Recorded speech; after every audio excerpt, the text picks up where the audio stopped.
Hey everyone, I'm Flashpoint and welcome back to another video. Today we're going to be testing out BazziteOS, a Linux client. Now, I'm not going to belabor the point in this intro because a lot of it is going to be mentioned later on in the video, but a basic overview is going to be that I'm going to talk about what BazziteOS actually is, the different types of experience I've had on it, whether it be productivity or gaming, and my favorite parts and not so favorite parts about using BazziteOS. So yeah, without further ado, let's get into it.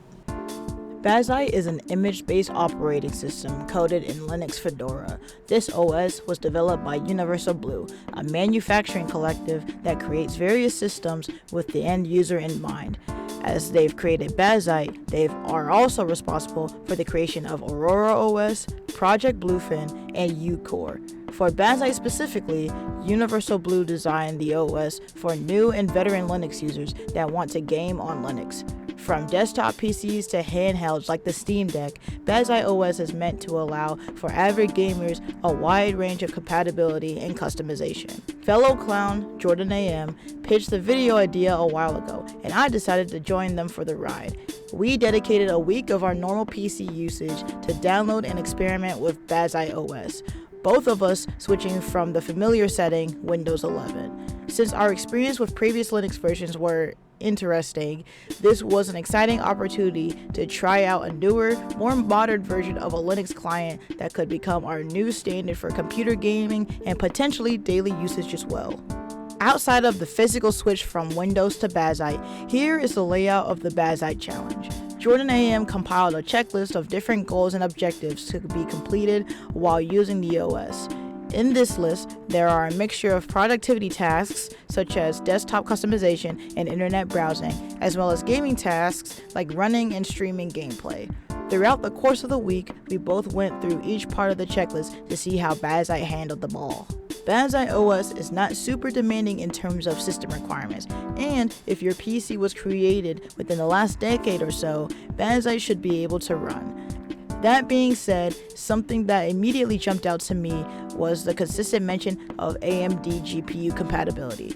For those of you who have not seen the previous video, I recently switched my machine to have an NVIDIA graphics card, and while I was not initially worried about the system issues with Bazzite, that is something to note when trying out Bazzite for yourself. Per the website, so long as a given GPU can handle Vulkan versions 1.3 and higher, theoretically, there should be minimal roadblocks. With that being said, let's get into what my Bazzite experience was like.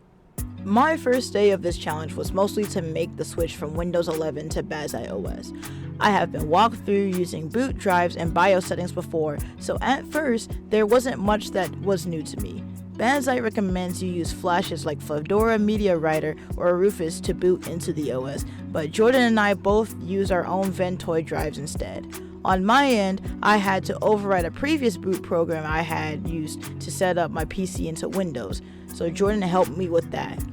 Bazzite is very compact, only needing about 30 gigabytes from the recommended 64, and when I went into BIOS to boot and install Bazzite, the setup wizard was very intuitive and easy to follow. Now, after installation, my PC didn't automatically boot into Bazzite, so I had to go into BIOS and manually switch the boot order and turn off secure boot setting. While it would have been easier to physically remove my other Windows drives out of my PC, I figured that it would be safer for me to just switch them around by hand and reset the order after the challenge was over. My SATA drives are all different brands, so it was easier to keep up with which drive was the empty one. But if you have identically branded drives, writing the storage numbers is helpful to verify your drives.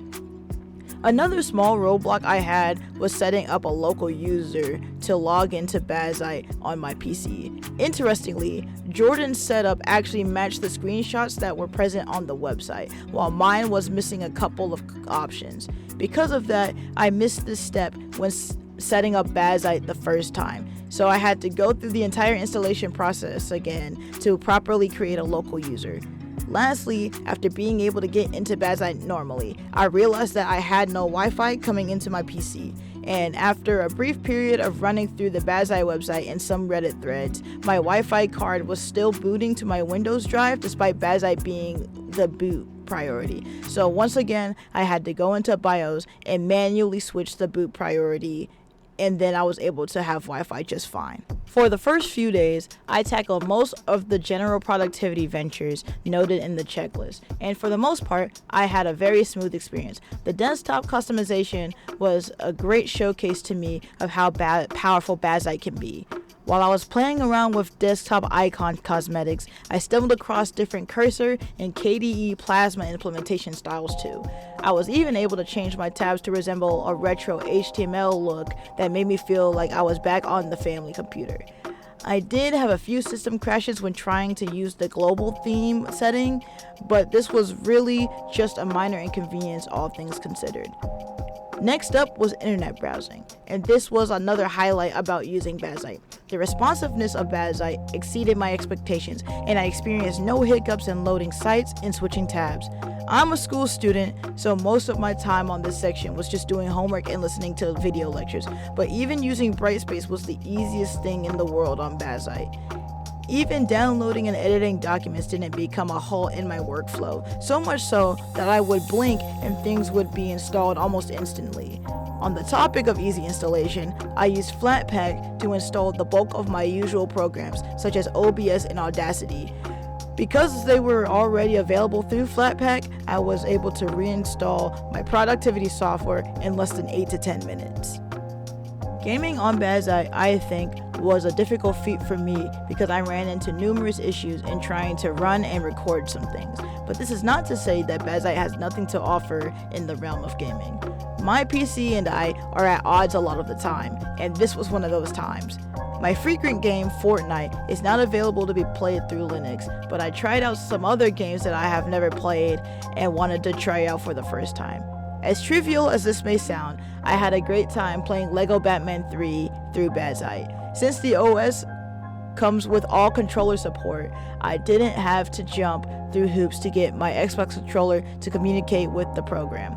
Of course, this game is not notably demanding on graphics, which leads me to the gameplay I am most excited to share, Warhammer Space Marine 2. Now, I have never played any game within the Warhammer franchise, so this was my first impression on the series and the style of gameplay.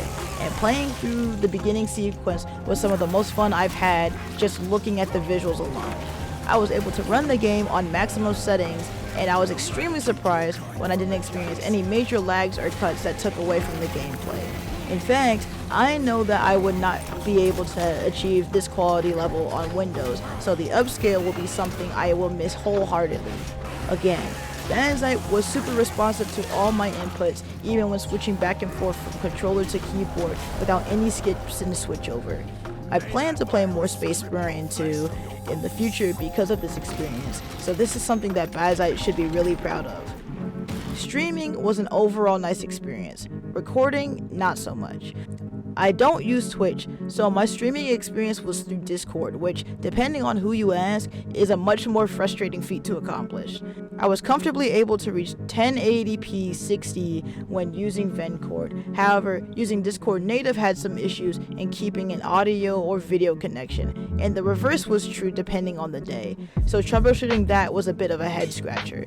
Especially since the rest of the clowns were still on Windows 11, I think the OS difference was causing issues in streaming as well. Recording was a major headache, but so is OBS sometimes. At least from what I can tell, OBS and Bazzite don't communicate well with each other, and this was apparent in the lack of source detection and setting resets.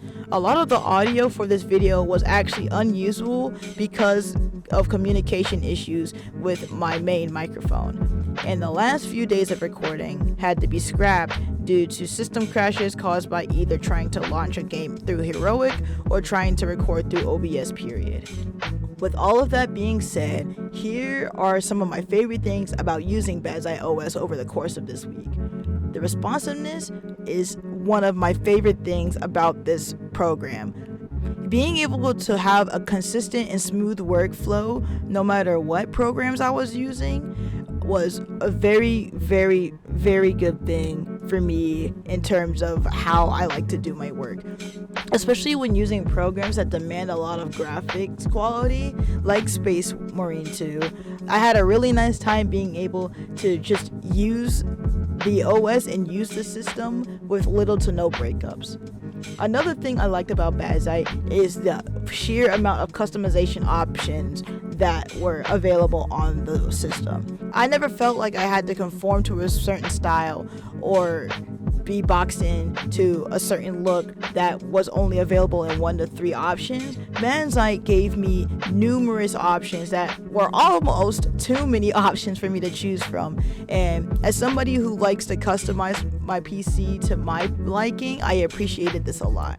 Next up, here are some critiques that I have for my experience with BazziteOS. The first and most notable critique I have was the amount of system crashes that I experienced. Bazzite mentions AMD a lot in its graphics recommendations, so I think the fact that I had an NVIDIA graphics card might have been the cause of some of those hiccups. But even then, a lot of the programs I would use, like OBS and like Heroic, would crash my system upon me trying to use it just to record or even just play without recording. There are a lot of times where I was stuck in a position where I would have to reboot my PC constantly to reset the issue, and that was a halt in a lot of the progress that I got done during this week.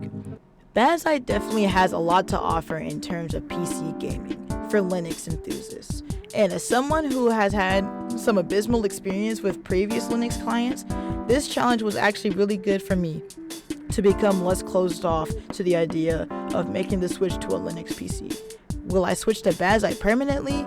No, not with the experience that I had during this trial. I will say, a lot of the positivity I have towards BazziteOS is shared by JordonAM, and I think that the developers have a lot to boast about when it comes to how user-oriented their client is. Even though I ran into some major deterrents to using this Linux client, there are still many things that I can say about it enough to recommend it for others to try out for themselves, because most likely they will have a better experience than me. Overall, Bazzite is very well thought out in terms of an enhanced gamer experience, and even if you just use your PC for everyday tasks, Bazzite is worth major consideration if you want a calm, flowy, and responsive workflow. And yeah, that's all I had for today's video. If you want to see more videos like this and other things that I decide to record, make sure to subscribe and comment what you want to see from me. Other than that, I'll see you guys in the next video. That's been cool. Oh. Whoa, yeah. Okay. Whoa. Yeah, you press C, it's a shortcut. I was trying to switch on OBS, but I didn't have it click, but you have a little search bar. Yeah, it's a... Yeah. What? That's cool as fuck. That's cool as fuck. Oh, it's just like Mac. Oh wait, no, you just type in general. God. No, you just type in general on the desktop. Wait, so I could just search like... Oh my god. JMO, you're a genius. Accidental genius. What the fuck? Yo, that's sick.